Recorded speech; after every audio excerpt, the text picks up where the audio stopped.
주님의 크신 은혜가 이 시간 예배하는 우리 모두와 또 병상에 계신 분들과도 함께 하시기를 주님의 이름으로 간절히 축원을 드립니다. 오늘도 말씀 드리시기 전에 전후좌 바라보시면서 예수님 사랑으로 축복합니다. 우리 인사하겠습니다. 예수님 사랑으로 축복합니다. 예수님 사랑으로 축복합니다. 아멘. 감사합니다. 지난 주일에 우리 성령 강림절 보내고 이제 오늘부터 성령 강림절기가 이제 쭉 시작이 돼요. 그러면 이제 성탄절기 준비하는 대림절기 올 때까지 긴 기간 동안에 우리가 성령 강림, 성령을 받는 것도 참 중요한데 성령과 함께하는 이후의 삶, 성령과 동행하는 우리의 실제 신앙의 삶을 어떻게 살아야 될까? 우리가 이런 것들을 말씀을 통해서 매주일마다 함께 나누면 좋겠다. 그런 생각이 들면서 첫 번째로 생각이 났던 주제가 바로 말씀입니다. 말씀. 그래서 오늘 이제 이 말씀에 대해서 우리가 함께 좀 생각을 해보고 또 함께 은혜를 좀 나누고 아마 다음 주에도 연이어서 이렇게 가급적이면 이렇게 소주제들을 가지고 뭐 한 2주, 뭐 3주 이런 식으로 이어서 나가는 그런 시리즈 설교의 시간을 준비해 볼까 생각하고 있습니다. 오늘날 많은 교회들이 심각하게 힘들어하고 있고 또 서구의 교회들이 이미 오래전부터 몰락하고 있고 또 잘 아시는 대로 유럽의 교회들은 이미 오랜 역사를 그렇게 가지고 있지만 교회가 술집이나 혹은 뭐 박물관이나 이렇게 변해버린 그런 예들을 우리는 많이 정보를 통해서 듣고 있습니다. 미국에 있는 교회들도 뭐 부흥하는 교회들은 부흥한다지만 또 쇠퇴하고 있는 것은 분명하고 또 우리도 항상 서구의 영향을 받기 때문에 이미 90년대 중후반 이후부터 계속해서 한국 교회도 이렇게 쇠락의 길을 걷고 있다. 이제 이렇게 되면서 많은 이제 문제점들을 드러내고 있다라고 하는 것이죠. 그래서 이제 특별히 뭐 코로나도 전 세계적으로 경험하고 코로나 이후에 또 많은 교회들이 다시 일어나 보려고 많은 이제 노력들을 이제 하고 있고 하는데 이런 현상들 나타나는 여러 가지 원인들이 분석이 되고 있지만 가장 근본적이고 본질적인 것은 하나님의 말씀을 무시한다라는 것이죠. 현대인들이 하나님의 말씀에 집중하기보다 더 다른 것들에 그렇게 마음을 빼앗긴다. 이제 그런 분석들은 이미 오래전에 나와 있습니다. 그러다 보니까 강단에서 선포되는 이 복음의 말씀이 권위 있게 그렇게 말씀의 권위로 선포가 되어야 하는데 그러하지 못하는 그런 예들도 많이 있다고 합니다. 우리 잘 아시는 아모스 8장 11절에 있는 말씀에도 보면 양식이 없어서 줄이는 것이 아니다 라는 거죠. 물이 없어서 가람이 아니다. 여호와의 말씀을 듣지 못한 기갈이다. 이렇게 그 당시 아모스 선지자 입술을 통해서 말씀이 선포되었습니다. 우리 시대에도 만약에 우리조차도 말씀이 잘 들려지지 않는다면 또 말씀을 잘 듣지 못한다면 또 이 땅에 많은 사람들이 정말 말씀에 우리가 홍수 속에 살고 있는데도 불구하고 말씀이 우리의 심령 속으로 깊이 들어오지 않는다면 여기에는 어떤 원인이 있지 않겠느냐. 그래서 오늘은 시간 이제 한정된 시간이 있으니까 요 말씀을 들려지지 않는, 그래서 오늘 제목도 제가 그렇게 정했는데 말씀이 들리지 않는 이유, 요 이야기만 오늘 좀 시간 되는 대로 좀 말씀을 나누려고 합니다. 한 7가지 정도의 원인을 말씀을 드릴 텐데 이렇게 한번 쫙 들어보시면서 또 이해되는 부분들이 있을 것 같습니다. 첫째는 뭐냐면 물질주의입니다. 물질주의. 우리 예수님도 씨 뿌린 자의 비유를 통해서 가시덤불에 떨어진 그 씨의 비유의 이야기 여러분 기억하시죠? 말씀을 듣기는 하는데 문제는 뭐예요? 세상의 염려와 재물의 유혹이 그 말씀을 막아서 열매를 맺지 못한다 그랬습니다. 사실 현대사회는 물질과 연결되어 있지 않은 것이 없을 정도로 모든 분야에 이 물질에 연결이 돼 있고 또 유혹을 받고 그런 가운데 우리가 처해 있는 거죠. 그러다 보니까 정말 소스라치게 놀랄 정도로 이 돈에 노예가 되어 있는 사람들 그 모습들을 우리가 많이 보게 됩니다. 그런데 중요한 것은 그런 현상들로 인하여서 그 마음이 예수님에서 멀어지게 된다는 거예요. 그리고 예수님께서 주시는 생명의 말씀을 듣지 못하게 그 귀를 막아 버린다는 거죠. 그래서 서구의 많은 몰락하는 교회들도 겉으로는 겉보기에는 아주 화려한 미사여구를 동원해서 세련된 그런 어떤 언어를 구사하고 또 교회 건물도 굉장히 아주 웅장하고 그렇게 지어나 있어도 그 어떤 겉에 보이는 눈에 보이는 그런 화려한 면 뒤에는 굉장히 세속적인 죄악에 빠져 있는 그런 모습들을 보게 됩니다. 이미 뭐 한 10여 년 전이지만 미국에 뭐 얘기만 하면 알만한 큰 대형 교회 목사님이 어떤 유혹에 빠진다든지 또 그 아들이 갑자기 죽음의 길을 선택한다든지 뭐 한 10여 년 전에 그런 일로 전 세계적으로 굉장히 뉴스가 되었던 그런 적이 있었습니다. 어쨌든 이런저런 뜻밖의 생각지 못했던 일들이 일어나고 있는 것은 우리 믿는 그리스도인들조차도 그 마음 가운데 탐욕이라고 하는 것에 길들여져 있기 때문에 그렇죠. 우리가 이렇게 예배를 드리고 경건한 마음을 가지려고 하지만 또 세상 가운데 나가서 한 6일을 살다 보면 여러 가지 연결되어 있는 그런 관계망 속에서 나도 모르게 이렇게 전염되어 오고 감염되어 오는 이런 세상적 특별히 물질주의적인 이 유혹과 탐욕에서 자유로워질 수 없다라고 하는 것입니다. 따라서 성경의 가르침은 우리가 뭐 그렇다고 물질 없이 살 수 없는 것은 아닌데 성경의 가르침은 그런 유혹을 잘 이겨낼 수 있는 힘을 가지라는 거죠.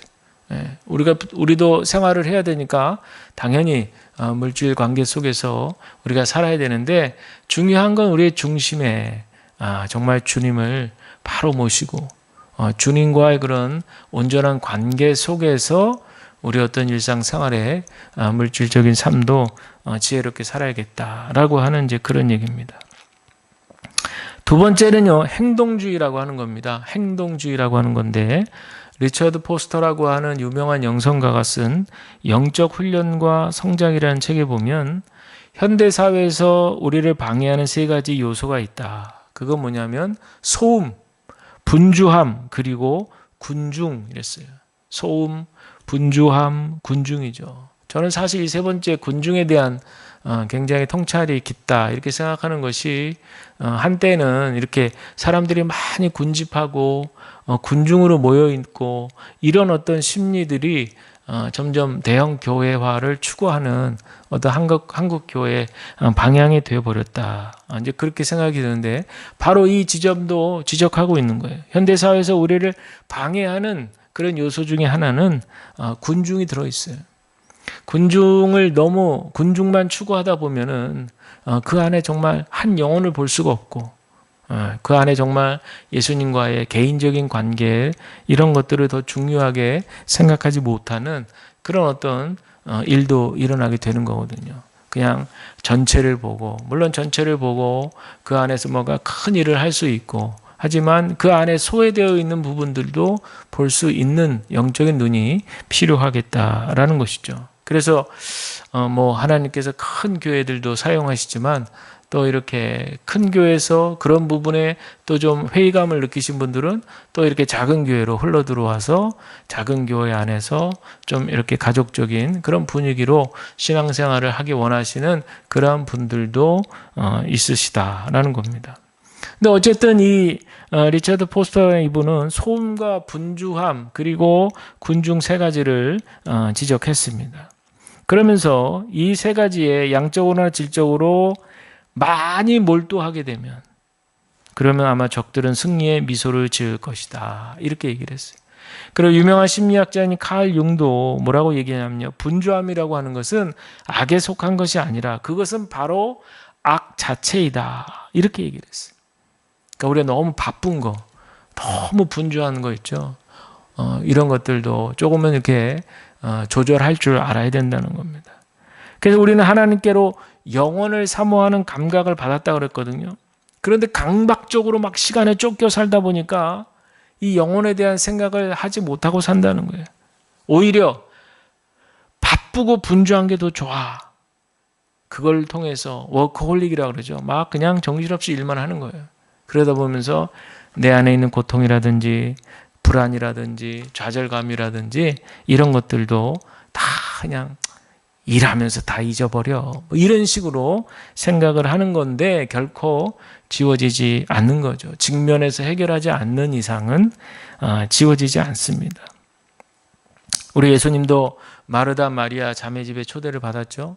그랬을 때 어떻게 합니까? 마르다 언니는 너무 기뻐가지고 예수님을 환대하고 잘 극진히 모시려고 그냥 발을 동동동동 구르면서, 우리 옛날에 신방 가면 그냥 그 집에 그냥 집주인 호스트가 얼마나 그냥 손님 맞이에 심했어요.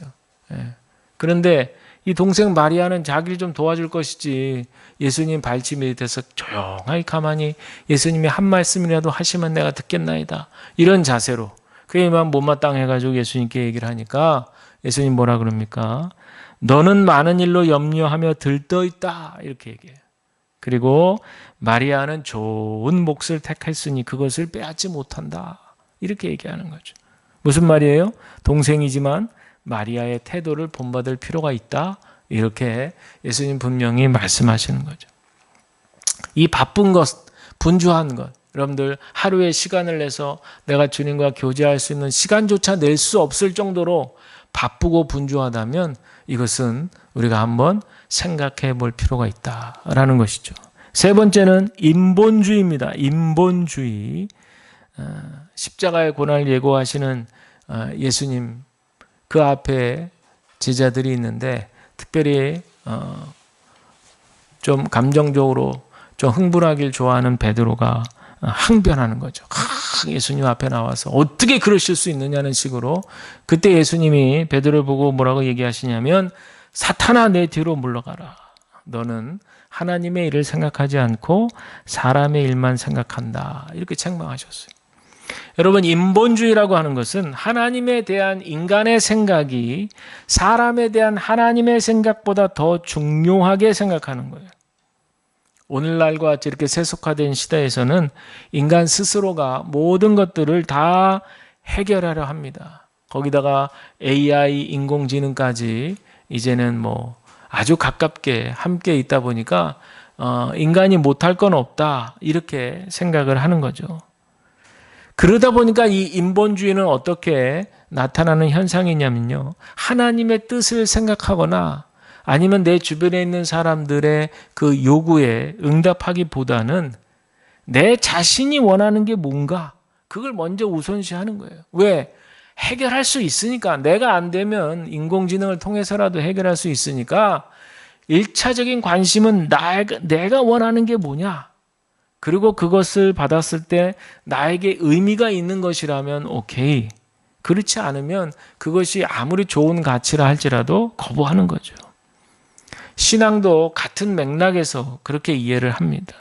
그래서 많은 사람들이요. 하나님의 말씀이 이렇게 홍수처럼 쏟아지는데도 들으려고 하지 않고 또 듣는다 해도 그 성경이 주는 권위, 그 권위를 거부하게 되면서 오히려 개인적으로 판단하는 거죠. 그럼 요즘 시대는 이래 하면서 자기들의 신앙과 행동을 정당화해 나가는 겁니다. 그래서 요즘에 진짜 어릴 때부터 신앙생활한 젊은이들도 이 신앙생활을 이어가기가 너무 어려운 거예요. 지금 젊은 20대에 교회 다니는 청년들이 2%랍니다. 2%. 그러니까 이건 굉장히 심각한 수치죠. 그 2%도 그저 어릴 때부터 쭉 다니고 또 가정의 분위기가 교회 다니는 분위기니까 그나마 2%지.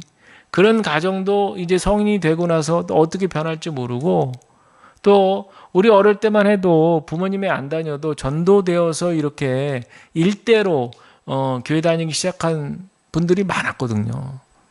그런데 지금은 거의 그런 비율은 찾아볼 수가 없을 정도다라는 거죠. 그만큼 이 시대 속에서 특별히 우리 젊은 세대들에게 복잡다단한 이 가치관들이 그들을 여러 방면에서 휘감고 있다 보니까 이 어떤 신앙의 가치관에 대해서 그들이 하나님을 믿을 만한 분으로 생각을 하지 못하게 됐다라고 하는 그런 얘기죠. 뭐 이따가도 또 나옵니다마는 그러면서도 그들에게 종교심이 없느냐? 있어요.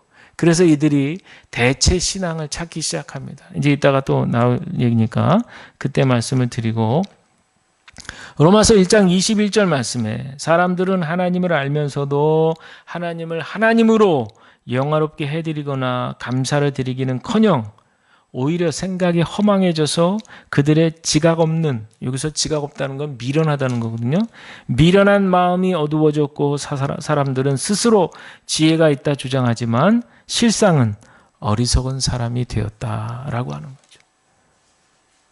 자신을 하나님보다 이제는 인간이 신이 될 수 있다라고까지 이제 주장을 하는 이제 그런 이론들이 많이 나오고 그렇게 얘기하는 사람들이 점점 늘어나고 있어요. 예. 그러니까 이제 이 인간이 하나님보다 높다. 이제 이렇게 얘기하는 사람들이 앞으로는 이제 더 많아지는 거죠. 우리가 이런 것들을 주의해 볼 필요가 있습니다. 네 번째는요, 원전주의라는 겁니다. 원전주의. 예.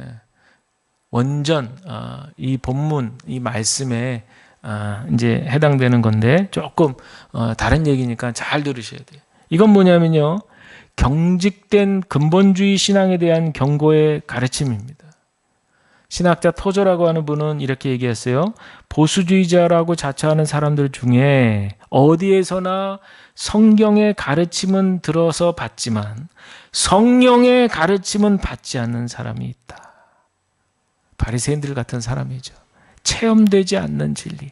말씀이 그냥 문자만이 아니라 그걸 통해서 성령의 살아있는 역사하심이 있는데, 바리새인들이나 서기관들은 어땠습니까? 율법, 그것을 딱 앞세우고 했냐 안 했냐, 했냐 안 했냐. 그래서 이것으로 사람들을 판단하기 때문에 그것이 오히려 말씀을 앞세우니까 옳은 것 같아 보이지만 그 결과는 올바르지 않는 방향으로 간다는 거죠. 그래서 위험하다는 겁니다. 근데 이 성령은 눈에 보이지 않아서 그렇지 예수의 영이잖아요. 우리 하나님의 영인데 이 성령이 우리의 마음의 빛을 확 비출 때 그때 일어나는 변화들이 있어요. 깨닫지 못했던, 어리석었던, 우둔하다고 표현하는데 거기에 빛을 비추임 받으면 어떻게 되면 지혜가 생기고 깨닫게 되는 거죠. 아, 이런 거였구나. 또 마음이 차갑고 그렇게 냉혈한 같았었는데 이런 성령의 빛을 다 비추임 받았을 때 마음이 어떻게 됩니까? 따뜻하게 되는 거예요. 그래서 주변을 돌아보게 되고 뭔가 마음이 조급하고 조바심 내고 그러질 않고 뭔가 이렇게 차분해지고 여유로워지고 안심이 되고 안정이 되고 성령께서 나와 함께 하심이 깨닫게 지고 이 험한 세상, 외로운 세상 나 혼자서 허덕허덕거리며 살아갈 필요가 없고 그것이 아니라 우리 성령께서 나와 함께하고 계시구나. 내가 어떤 길을 걷으려도 나를 도와주시는구나. 이런 어떤 마음의 소망과 믿음이 생기는 거죠. 바로 그때 여러분들 계시 말씀으로 열어서 보여주시는 하나님의 진리를 받아들이게 되는 거예요. 그러니까 이 부분의 결론적 말씀을 드리면 우리가 만약에 성경을 막 10번을 통독해 막 100번을 통독해가지고 성경에 있는 내용을 딱 얘기하기 시작하면 막 줄줄줄줄 너무나 잘 알고 있고 그걸 가지고 다른 사람들은 막 가르치는데도 부족함이 없고 한다 할지라도 그것도 굉장히 중요한데 그거보다 더 중요한 건 한 구절의 말씀이라도 그 말씀 앞에 우리의 인격이 무너지는 경험을 해야 된다. 이게 중요한 거죠.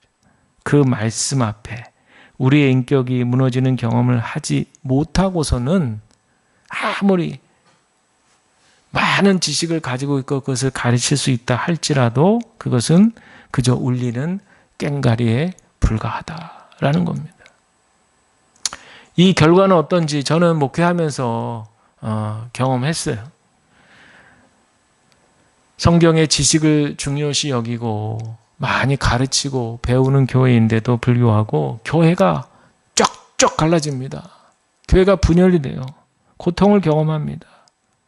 그래서 왜 이럴까요? 이 교회는 정말 성경 공부도 사모하고 성경도 많이 가르치고 배우고 거기 다니는 분들이 성경의 지식도 굉장히 많으시고 또 그 교회에 정말 수십 년 이상을 헌신하셨던 많은 분들이 계신데도 불구하고 왜 교회에 분열이 일어나서 저렇게 사람들이 고통을 겪나 생각해 보면요. 그것은 바로 성경 말씀만 문자 그대로만 보지 그 속에 담긴 성령의 역사하심은 이해하지 못하고 사모하지 못했다는 거예요.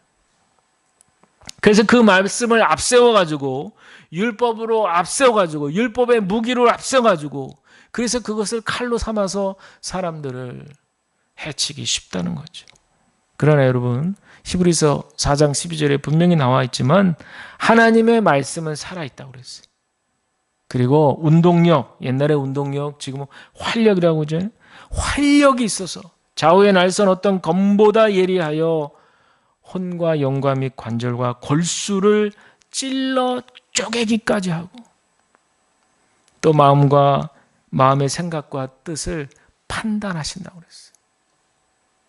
저는 이 말씀이 체험되면서 말씀이 그때부터 제 안에 깊이 들어오게 되는데 이 말씀이 저의 인격을 저의 인격을 다스리는 거죠. 막 이렇게. 마치 요리사가 재료를 도마에다 놓고 생선을 도마에다 놓고 마음껏 요리하기 위해서 재료를 다듬는 것처럼 저의 인격을 말씀을 통해서 막 다듬는 것을 경험하게 되는 거죠. 여러분, 저와 여러분 우리 모두에게 이런 체험과 은혜가 반드시 일어나기를 주의 이름으로 간절히 축복을 드립니다. 그리고 다섯 번째가 뭐냐면 문자주의입니다. 문자주의.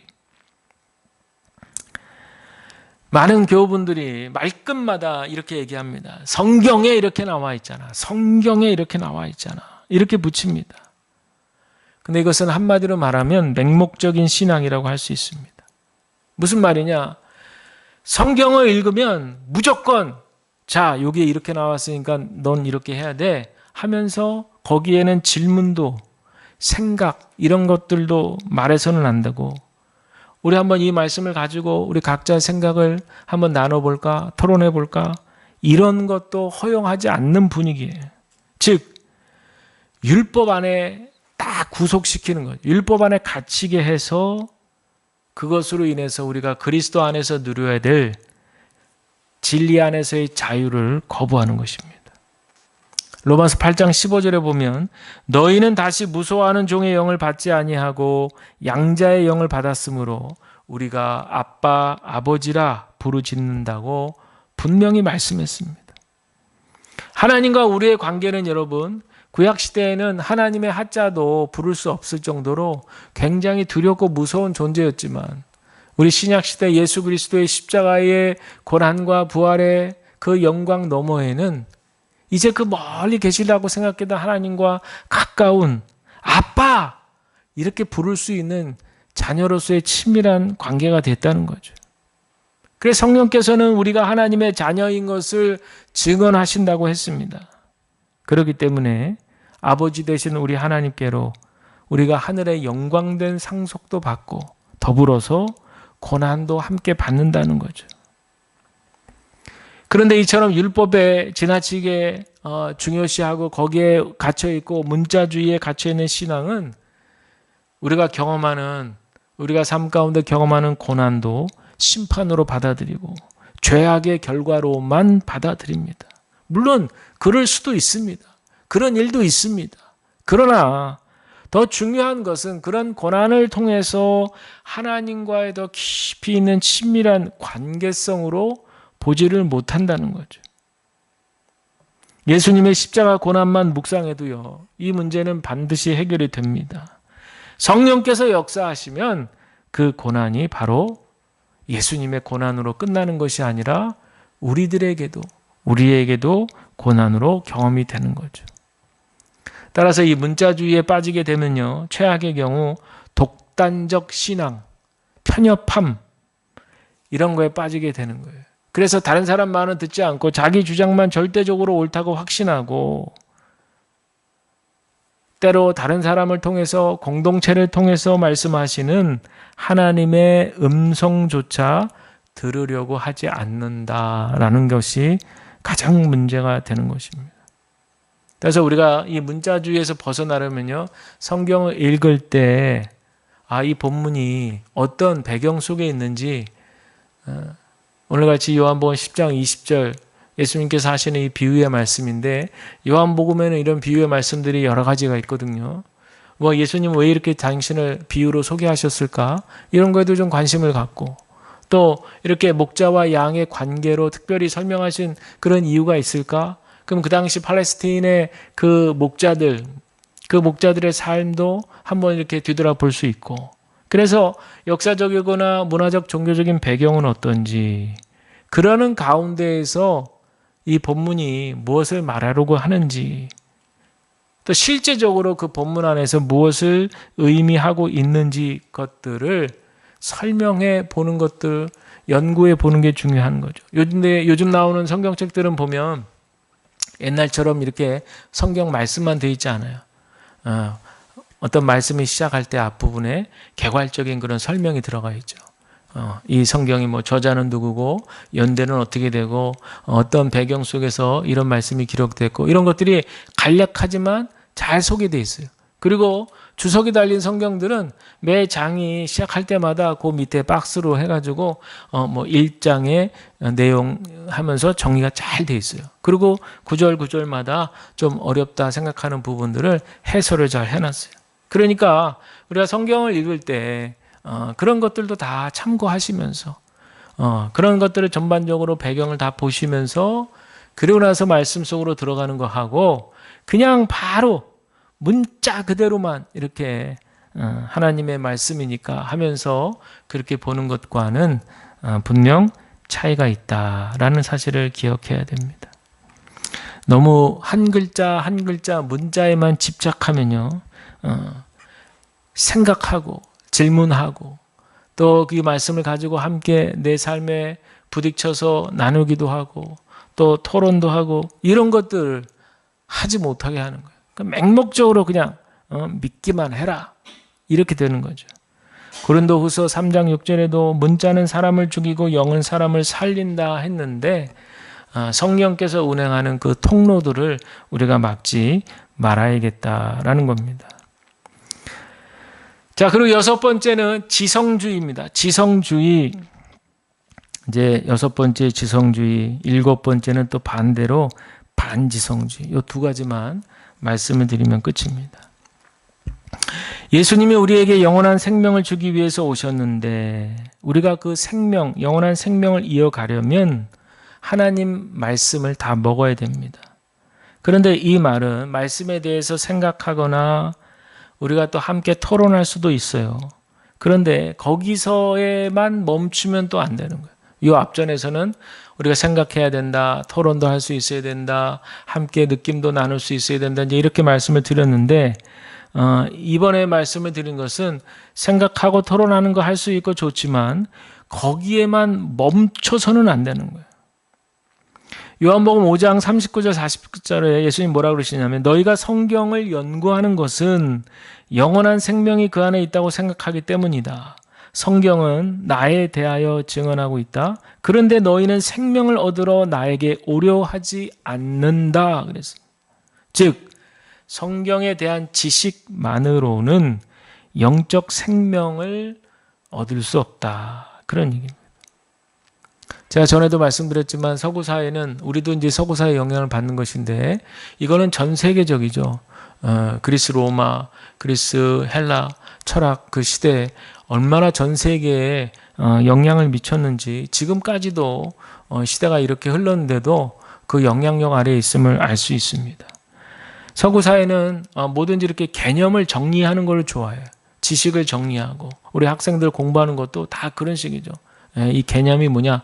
개념을 잘 알아야 수학 문제도 잘 풀 수 있고 이 단어 뜻을 잘 알아야 또 영어 문제 은장도 독해할 수 있고 하여튼 제일 시작은 중요한 건 개념이거든요. 명제, 이 말, 무슨 말을 하고 있는지 이걸 잘 파악해야 되는 거예요.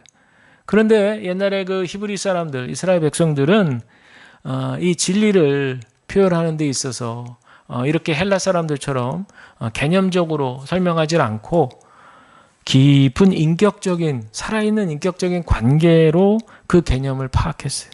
그래서 헬라어에서도 안다는 표현이 두 가지거든요. 제가 전에 여러 차례 히브리어 야다라는 말을 설명드렸는데 히브리어 야다는 이제 지식적으로 아는 게 아니라 경험하는 걸 얘기한다고 말씀을 드렸는데 이 헬라어에도 두 가지가 있어요. 오이다가 있고 기노스코가 있습니다. 오이다라는 말은 그대로 머리도 알아가는 개념의 지식이라면 기노스코는 바로 이 히브리적 개념을 적용한 거예요. 그래서 깊은 인격적 관계, 만남을 통해서 경험하고 내가 저 사람에 대해서 좀 알지라고 했을 때는 단순히 정보 몇 개 가지고 안다고 그런 게 아니라 내가 저 사람 한 10여 년 만나보니까 이 사람은 이런 분이야 하고 이렇게 말할 수 있는 이건 완전히 경험에서 나오는 정답이죠. 이런 관계, 이게 바로 기노스코고 히브리어에서는 야다라는 말입니다. 성경을 볼 때도 마찬가지라는 거죠. 분명히 성경을 통해서 분명한 지식을 충족시킬 수 있지만 그것 때문에 조직이 분열되고 갈등을 일으키게 된다면 그것은 결코 건전한 지식이라 할 수 없다는 거예요. 중요한 것은 그 말씀을 통해서 깊이 생명이신 하나님을 경험할 수 있어야 된다. 이것이 바로 우리가 말씀을 대하는 그런 어떤 기본적인 자세가 되어야 합니다. 자, 그런데 이제 마지막으로 이에 반해서 반지성주의라는 게 있어요. 반지성주의. 이게요, 참 사람한테는 종교심이 있어서 그렇기도 하지만 굉장히 이게 참 모순적이라고 해야 될까요? 제가 옛날에 20년 전에 30년 전에 벌써 30년 전 다 돼가는데 아주 우리나라에서 서울에 있는 그런 스카이 그런 대학 중에 한 학교를 다니는 저보다 이제 한 2살 많은 형이었는데 그렇게 지성인이고 머리도 좋고 훌륭한 그런 형인데도 어느 순간에 이단 부류 집단으로 빠져들어갔더라고요. 너무 그때 충격적이었어요. 너무 놀랐어요. 아니 저렇게 똑똑한 사람이 저걸 구별을 못할까? 그런데 사람이라고 하는 게요. 그렇게 한순간인 거예요. 한순간. 아무리 머리가 비상하고. 그래서 신천지에 왜 많은 20대 대학생들이 끌려갔나. 그렇게 대학 들어가려고 고등학교 때 머리를 엄청 그렇게 회전하면서 공부했던 그 학생들이 또 대학에 들어가서도 대학 공부 쫓아가려고 얼마나 그렇게 두뇌를 많이 쓰는 지성적인 그 학생들이 신천지 가보면 그 안에 가득가득한 게 젊은 20대들이라잖아요.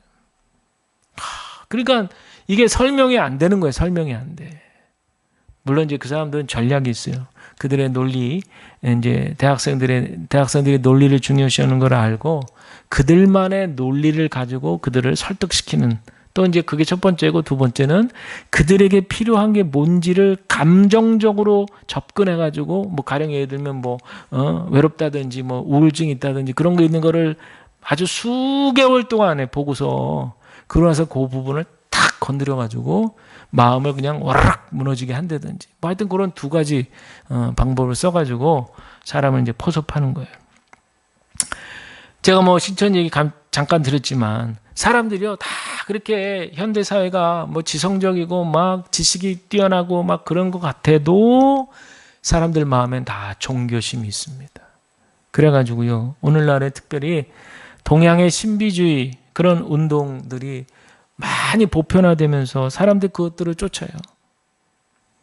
그런데 이쪽에 있는 사람들은요 어떤 게 문제가 되냐면 지성적인 사고나 합리적으로 생각하는 것 이런 걸 거부하는 거예요. 대표적으로 은사주의 운동 일으키는 신세대가 아니라 신사도 운동 그때 그 예수님 시대의 그 제자들이 받았던 그 사도들의 활동 지금에도 그대로 이어진다. 이제 그렇게 주장하는 사람들이에요. 성경 봐라. 그대로 된다. 그러나 2000년 전에 타임머신을 타고 그 안에 들어가서 그런 일들이 벌어졌던 것들을 통해서 오는 날에 바로 적용하는 것에는 무리가 있어요.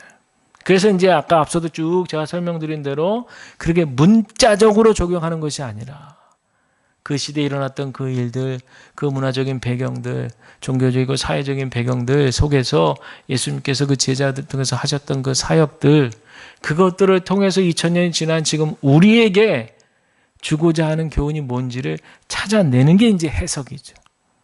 그런데 이제 그 신사도 운동은 그걸 그대로 2000년이라는 시간을 뛰어넘어서 그냥 타임머신을 타고 지금 와서 그대로 지금도 이런 일이 일어날 수 있다. 이제 그런 건데, 그러다 보면 이 사람들이요, 극단적인 경향들이 일어난다는 거예요. 이단들이 다 그런 거잖아요. 극단적인 거죠. 내일 주님 오신단 말이야. 빨리 땅 문서 가지고 와서 빨리 갖다 바치고, 빨리 가족들하고 절연하고, 지금 뭐 일하러 갈 시간이 어디서 내일 예수님이 오신다니까, 이러면서 아주 그냥 사람들을 그렇게 극단으로 끌고 가는 거죠. 그러나 성경 어디에도 그분은 반드시 오시지만 언제 어느 때 오신다고는 말씀하지, 그건 모른다고 그랬잖아요. 우리는 그저 믿음으로 주님이 다시 오실 날을 기다릴 뿐입니다. 그런데 이렇게 은사주의적 신앙에 빠지신 분들 보면 막 기적을 추구하고 막 이런 은사 이런 것들 막 나타나고, 그런데 보면 귀신론 이런 거에 너무 지나치게 몰두하기도 하고 말이죠. 예언에 또 환상에 이런 것들을 중심에 놓기도 한다는 거죠. 물론 제가 성경에 나오는 성령의 은사들을 거부하고 부정하지 않습니다. 다만 우리 신앙의 뿌리는, 중심은 하나님의 말씀 앞에 있어야 된다는 거죠. 특별한 문제가 생겼을 때, 어려움이 닥쳤을 때 막 그런 거를 막 그냥 건드려가지고 막 감정으로 막 건드려가지고 막 은사로 막 그냥 몰고 가고 그래야 문제가 해결된다는 식으로 얘기하고 그런 것이 아니라 말씀을 제대로 알고 그 말씀 앞에서 깨닫고 그 삶에 잘 적용할 수 있도록 균형을 잡아주는 것이, 그것이 중요하다.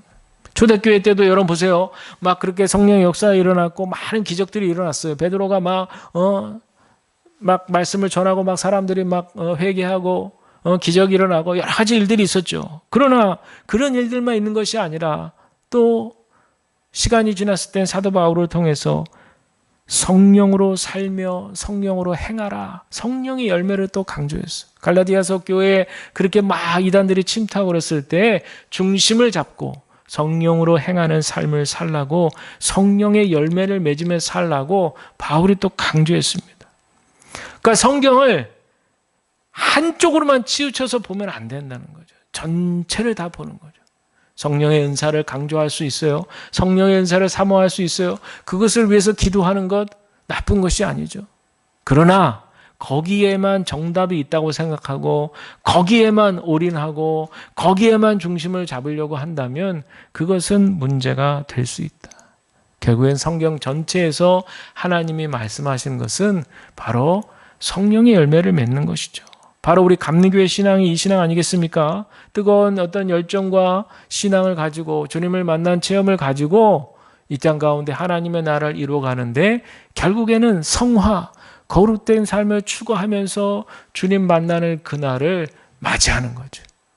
그날까지 어떠한 우리의 삶 가운데 일이 있어도 성령의 열매를 맺기 위해서 힘쓰고 애쓰는 저와 여러분들이 다 되어지시기를 주님의 이름으로 간절히 축원을 드립니다.